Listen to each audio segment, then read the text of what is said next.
नमस्कार बच्चों। BA part first के सेकंड पेपर में हम प्रमुख भारतीय राजनीतिक विचारकों के अध्ययन के क्रम में कौटिल्य की चर्चा कर रहे थे।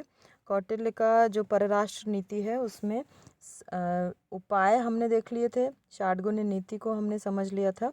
आज हम बात करेंगे मंडल सिद्धांत की।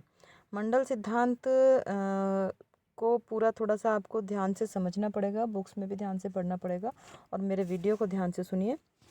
इसमें थोड़े से शब्द आपको ऐसे लग सकते हैं जो कि आपने पहले सुने नहीं हैं, लेकिन जो रचनाकार ने, लेखक ने जो शब्द लिख दिए हैं, हमको उन्हीं शब्दों का प्रयोग करते हुए इस पॉइंट के बारे में समझना है। तो मंडल सिद्धांत के अंतर्गत कुल 72 प्रकृतियों का उल्लेख करते हैं कौटिल्य, और इसमें केंद्र बिंदु जो है, मैंने पहले भी चर्चा की थी, जिसके संबंध में या जिसके संदर्भ में दूसरे राज्यों का वर्गीकरण किया गया है, उस केंद्र बिंदु राज्य को कौटिल्य ने विजिगीषु का नाम दिया है।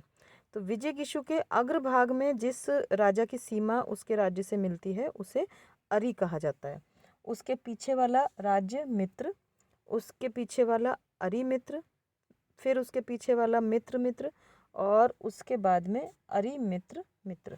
यानी कि इसमें कौन सा फॉर्मूला काम करेगा कि पड़ोसी राज्य जो है वो हमेशा शत्रु माना जाएगा, और पड़ोसी का पड़ोसी, क्योंकि पड़ोसी पड़ोसी वो भी आपस में पड़ोसी हैं, इसलिए दुश्मन का दुश्मन दोस्त।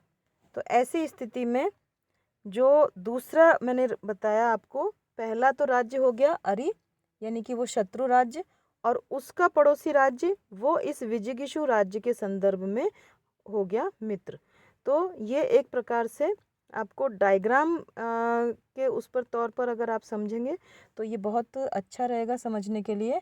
आप विजिगीषु राज्य को एक केंद्र में स्थित करके उसके लेफ्ट हैंड और राइट हैंड दोनों तरफ राज्यों के नाम लिख सकते हैं।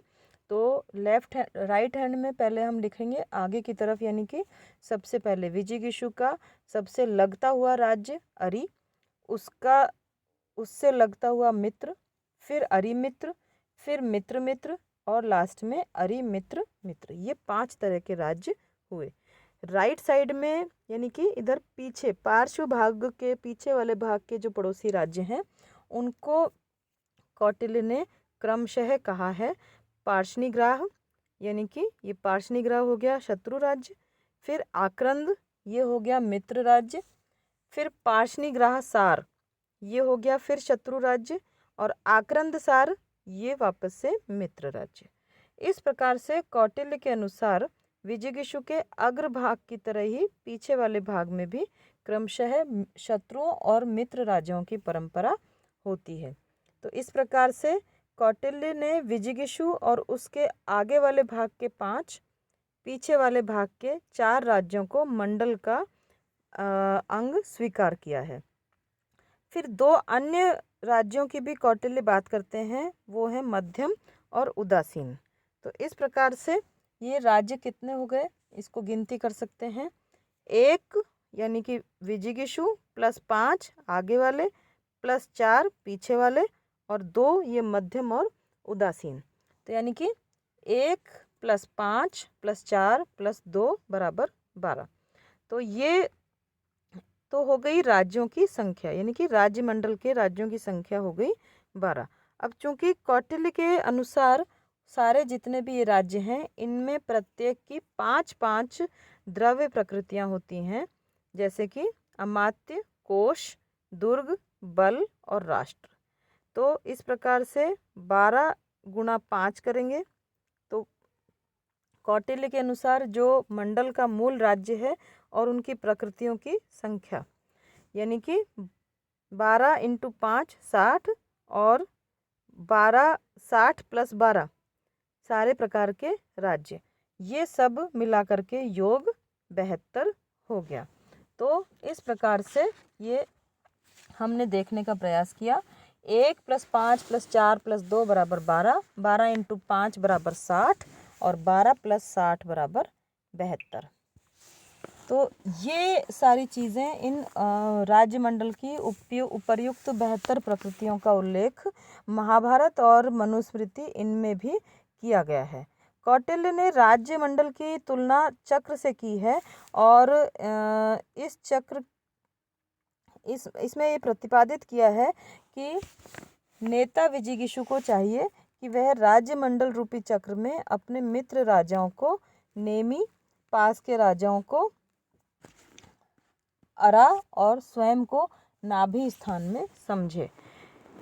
राज्य मंडल के जो अवयव बताए वो मैंने आपको जैसा कि बताया, विजिगीषु राज्य जो कि जिसको केंद्र में रख के बाकी राज्यों की हम बात कर रहे हैं। अरि यानी कि जिसकी सीमाएं मिल रही हैं राज्य से, तो वो स्वाभाविक शत्रु होगा, इसलिए उसे अरि कहा गया। मित्र यानी कि ये स्वाभाविक रूप से मित्र या फिर शत्रु का जो शत्रु है, शत्रु राज्य का जो पड़ोसी राज्य है वो, तो उसको कहा गया। और मध्यम और उदासीन इन दो राज्यों को भी स्थान दिया है कौटिल्य ने अपने परराष्ट्र नीति में। तो इस प्रकार से ये मंडल सिद्धांत को हमने समझने का प्रयास किया। फिर दूसरी आगे परराष्ट्र नीति के जो प्रैक्टिकल एस्पेक्ट है उसमें दूत व्यवस्था की उन्होंने बात की। दूत व्यवस्था में उन्होंने दूतों की 3 श्रेणियां बताई हैं। 3 श्रेणियां, निसृष्टार्थ, परिमितार्थ और शासनहर। निसृष्टार्थ ऐसे दूत जो कि अमात्य के सब गुण हों जिसमें, और अमात्य की स्थिति रखता हो। इस दूत को विदेशी राजा से संधि करने के पूरे अधिकार प्राप्त रहते थे। दूसरा प्रकार परिमितार्थ, जिसमें कि अमात्य के लिए जो आवश्यक गुण है उसका 1/4 भाग हो। इसमें कोई भी ऐसा निश्चित मामले में कोई समझौता करने का अधिकार दिया जाता था, लेकिन सिर्फ वही समझौता जिसका कि उसको आदेश दिया गया है। तीसरा शासनहर, इसको हीन स्थिति मानिए इस श्रेणी को। यह केवल राजकीय संदेश को पहुंचाने का कार्य किया करता था। आगे उन्होंने दूतों की योग्यताओं की भी बात की है, दूतों के जो कार्य हैं उनके बारे में चर्चा की है डिटेल में, यह आपको बुक्स में मिलेगा। दूतों की कार्य पद्धति किस प्रकार की है वो बात की है। फिर गुप्तचर व्यवस्था की बात करते हैं कौटिल्य। इसमें गुप्तचर व्यवस्था में 5 प्रकार के जो कैटेगरीज हैं वो बताते हैं। कापटिक, उदास्थित, गृहपतिक, वैदेहक और तापस। यानी कि कापटिक जो दूसरों के रहस्य को जानने वाला हो, दबंग और विद्यार्थी की वेशभूषा में रहने वाला गुप्तचर हो। उदास्थित यानी सन्यासी वेशधारी, अपने शिष्यों सहित कृषि, पशुपालन या व्यापार के नियत स्थानों में रहकर अपना कार्य करने वाला गुप्तचर हो। गृहपतिक अर्थात बुद्धिमान, पवित्र हृदय और गरीब किसान के वेश में रहने वाला गुप्तचर। फिर वैदेहक, वैदेहक का अर्थ है बुद्धिमान, पवित्र हृदय, गरीब व्यापारी के वेश में रहने वाला गुप्तचर। और 5वां अंतिम प्रकार जो है वो है तापस, यानी कि जीविका के लिए सिर मुंडाकर या जटाएं धारण करके राजा का कार्य करने वाला गुप्तचर। तो ये 5 प्रकार के गुप्तचर उन्होंने बताए। ये सारे गुप्तचर जो थे ये एक स्थान पर रह करके कार्य करते हैं। फिर भ्रमणशील गुप्तचरों की भी बात करते हैं वो, जो कि जिनका कैटेगराइजेशन इस प्रकार से है: सत्री, तीक्ष्ण, रसद और परिव्राजिका। यानी कि सत्री का अर्थ है जो कि ऐसे गुप्तचर जो राजा के संबंधी न हो लेकिन जिनका पालन पोषण करना राजा के लिए आवश्यक हो। तीक्ष्ण अर्थात देश में रहने वाले ऐसे व्यक्ति जो कि धन के लिए अपने प्राणों की परवाह न करके हाथी, बाघ, सांप ऐसे चीज़ों से भी भिड़ जाएं, उनको कौटिल्य ने तीक्ष्ण कहा। फिर तीसरा प्रकार रसद, यानी कि अपने बंधुओं से भी स्नेह नहीं रखने वाले क्रूर प्रकृति के, आलसी प्रकृति के व्यक्तियों को कौटिल्य ने रसद कहा। और परिव्राजिका यानी कि आजीविका की इच्छुक, दरिद्र, प्रौढ़, विधवा, दबंग ब्राह्मणी, रनिवास में जो सम्मानित हो, प्रधान अमात्यों के घर में प्रवेश करने वाली या सन्यासिनी के वेश में गुप्तचर का काम करने वाली स्त्री को कौटिल्य ने परिव्राजिका के रूप में बताया। तो ये एक प्रकार से गुप्तचर व्यवस्था के बारे में हमने समझने का प्रयास किया। परराष्ट्र नीति की चर्चा करते समय वो बहुत ही डिटेल्ड उन्होंने हर चीज़ का डिस्कशन किया है। युद्ध की बात करते हैं कौटिल्य, किस किस प्रकार के युद्ध हैं, क्या स्थितियां हैं। युद्ध के 4 प्रकार के कैटेगराइज करते हैं वो प्रकाश युद्ध, यानी कि देश काल और पराक्रम को निर्दिष्ट करके जो युद्ध किया जाए वो प्रकाश युद्ध है।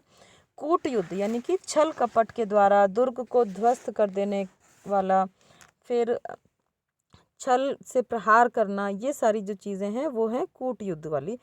तूष्णीं युद्ध यानी कि विष या औषधि आदि के प्रयोग से किया जाने वाला युद्ध। और माया युद्ध, इसका मतलब छल कपट के द्वारा शत्रु की हानि की जाए, ऐसे कार्य किए जाए, वो माया युद्ध के अंतर्गत आते हैं। फिर वो युद्ध की मर्यादाओं की भी बात करते हैं। वो ऐसे लोगों की भी बात करते हैं जो कि युद्ध में सैनिक हैं और जो सैनिक नहीं हैं उनके साथ किस प्रकार का व्यवहार किया जाना चाहिए। तो ये हमने पूरा कौटिल्य को समझने का प्रयास किया। लास्ट में जहाँ पर भी आप किसी भी प्रकार का क्वेश्चन करें उसमें मूल्यांकन से हम चूँकि बात को ख़त्म करने का प्रयास करते हैं, तो मूल्यांकन के रूप में ये यहाँ पर समझना ठीक रहेगा कि भारतीय राजनीतिक जो चिंतन है उसमें कौटिल्य के योगदान को अद्वितीय माना गया है। उन्होंने राज्य से जुड़े हुए जितने भी प्रकार के सैद्धांतिक, संस्थागत और व्यावहारिक प्रश्न हैं उनका गंभीरता से विवेचन किया है। राज्य की उत्पत्ति का समझौतावादी सिद्धांत प्रस्तुत करके वो ये स्पष्ट रूप से कहते हैं कि राज्य साध्य नहीं अपितु साधन है। राजतंत्रात्मक व्यवस्था का समर्थन करते हैं लेकिन शासन की निरंकुशता के विचार को निषेध करते हैं।